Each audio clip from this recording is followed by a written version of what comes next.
નમસ્કાર દર્શક મિત્રો, સત્યમેવ જયતે લાઈવ ન્યૂઝમાં આપ સૌનું હાર્દિક સ્વાગત છે। વડોદરા શહેરમાં બુલેટ રાજા પર રોક લગાવવા મોડિફાઈડ સાયલેન્સર નાશ કર્યો હતો। વડોદરા ટ્રાફિક પોલીસ દ્વારા ધ્વનિ ફેલાવતા બુલેટ ચાલકો પર કરી રહ્યા છે કાર્યવાહી। ડિટેઇન કરેલા બુલેટો તેમાંથી 108 મોડિફાઈડ સાયલેન્સર ટ્રાફિક પોલીસ દ્વારા નાશ કરાયો। વડોદરા ટ્રાફિક પોલીસે શહેરના નાગરિકોને અપીલ કરી છે કે તેઓ મોડિફાઈડ સાયલેન્સરનો ઉપયોગ કરવાનું બંધ કરે, ધ્વનિ પ્રદૂષણને રોકે। પોલીસનું કહેવું છે કે મોડિફાઈડ સાયલેન્સરથી નીકળતો તીવ્ર અવાજ લોકો માટે ત્રાસદાયક હોય છે અને તેનાથી સ્વાસ્થ્ય સંબંધિત સમસ્યાઓ પણ થઈ શકે છે। પોલીસે આવા વાહનો ચલાવનારાઓ સામે કડક કાર્યવાહી કરવાની ચેતવણી પણ આપી છે। અગાઉ પણ વડોદરા પોલીસે મોડિફાઈડ સાયલેન્સરવાળા ઘણા વાહનો જપ્ત કર્યા છે અને વાહન ચાલકોને દંડ ફટકાર્યો છે। ટ્રાફિક પોલીસનું કહેવું છે કે દરેક નાગરિકે ટ્રાફિકના નિયમોનું પાલન કરવું જોઈએ અને ધ્વનિ પ્રદૂષણ ફેલાવવાથી બચવું જોઈએ, જેથી શહેરના તમામ લોકો શાંતિથી રહી શકે।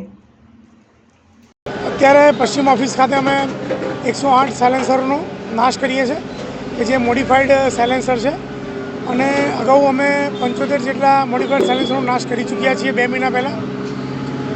સીપી સરની સૂચના માર્ગદર્શન અનુસાર પાટીલ સર અને જ્યોતિ પટેલ સરની સૂચના મુજબ અમે સમયાંતરે આ મોડિફાઈડ સાયલેન્સર ચલાવતા વાહનોને વાહન ચેકિંગ દરમિયાન પકડીએ છીએ, કારણ કે આ જે મોડિફાઈડ સાયલેન્સરથી જે અવાજ આવતો હોય છે એમાં જે દર્દીઓ હોય, ભણતા વિદ્યાર્થીઓ હોય, સિનિયર સિટીઝન હોય, એ લોકોને ખૂબ જ શારીરિક માનસિક તકલીફ પડતી હોય છે।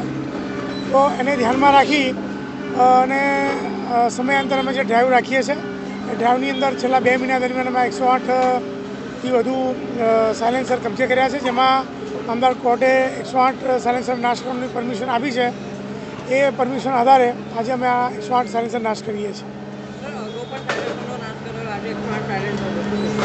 હા, હમણાં જણાવ્યું એમ અગાઉ પણ અમે 74-75 જેટલા સાયલેન્સરનો નાશ કર્યો હતો, એ પણ મોડિફાઈડ હતા।